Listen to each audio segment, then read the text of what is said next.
you, Virginia government and the Department of Environmental Quality for offering this meeting. My name is Ann Bayless, and I live in Richmond, but I also lived through Hurricane Sandy in New York City, when the substation of the utility, of the energy utility in Manhattan flooded and exploded, and the entire lower half of the city was evacuated and remained unusable for work or life for months. Whether or not we can associate that directly with climate change, I don't know, but it certainly was interesting. I would like to say that in response to all of the public health and safety issues stemming from the high levels of carbon dioxide in the atmosphere, private energy use, that's us, and the utilities that supply it must take action, as everyone here seems to agree, to reduce emissions.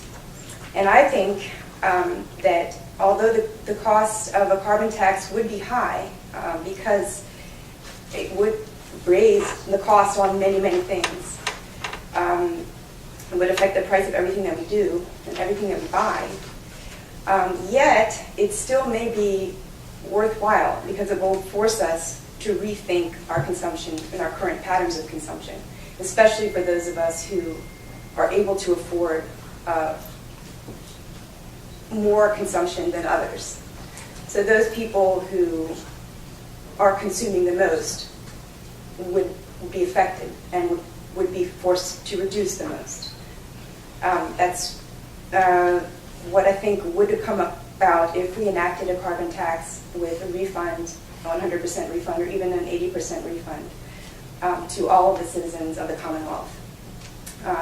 I think that if we don't pay off the debt that we're incurring now to our future and our health, we will pay the price later through high insurance costs, healthcare expenses, road repairs, and disaster relief, and ultimately lives lost needlessly. I think that we should enact this carbon tax to provide us with an incentive to consume less and to preserve the good life for Virginians in the future. Thank you for this meeting. Our next speaker is Stephen Carter Lovejoy.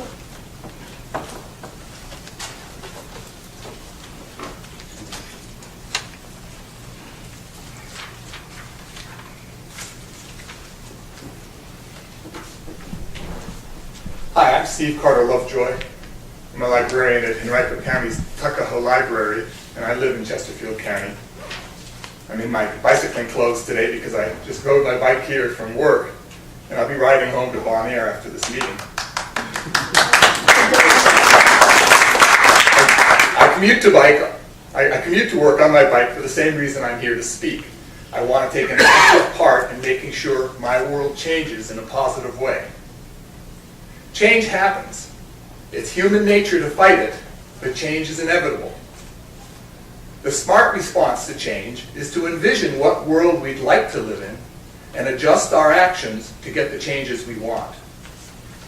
We can extrapolate from what we're doing now to predict how our world will change if we don't change. I don't like that world with more pollution, increasing climate insecurity, and greater dependency on costly resources. But I can envision a different Virginia, a different world, and with the plan, outline a path to get there from here.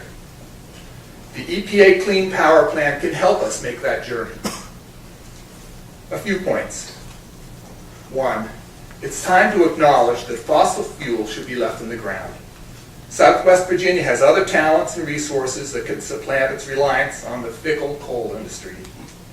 Natural gas is touted as a relatively clean transitional fuel, but it's still dirty in its production and its burning. We need to minimize, or let's say, end the transition to clean energy. Let's get to clean energy now. We need to ramp up alternative power generation like wind and solar as a critical, life-saving priority. And if Virginia puts its resources to this goal, we can meet EPA's goals way early. Two, this shouldn't be a job just for Dominion and the big power generators. All of us energy users can and ought to be involved with two key activities. First, conservation and greater energy efficiencies can play a major role in meeting our goals on a personal, residential, and commercial level. And second, distributed solar power, solar energy generated on hundreds of thousands of rooftops across the state, feeding an electricity grid redesigned to share and encourage this generation, should be able to make coal and even natural gas power plants look so 20th century archaic. The state should encourage these personal initiatives with meaningful tax benefits and other incentives. These solutions will save people millions of dollars over the coming years. And the bonus is, energy efficiency services and solar power installations promise much greater job creation in many more places than a few automated power plants can offer. Third, the goals for Virginia in EPA's plan are really incomplete. Elsewhere in Virginia's political realm, Division of Mines, Mineral and Energy is working on an energy plan that is due in October. I know DEQ is a player in the development of that plan. I hope, can that document be a bit more visionary than the parochial 2010 plan? Also, it's critical to recognize that a huge proportion of the energy used in Virginia doesn't come from the power generators, but from the petroleum that we import. This plan doesn't address that. Where's VDOT in creating our clean energy future? It's clear that Virginia needs to develop a comprehensive energy planning process to move us to our clean energy future. DEQ should recognize this and work with the governor and legislature to make a comprehensive plan happen. Richmond's bicycling culture is changing because bicyclists envisioned the culture they wanted and worked to get to that future.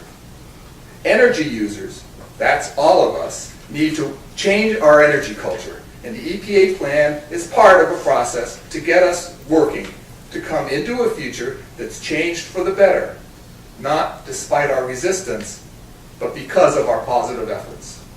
Thank you.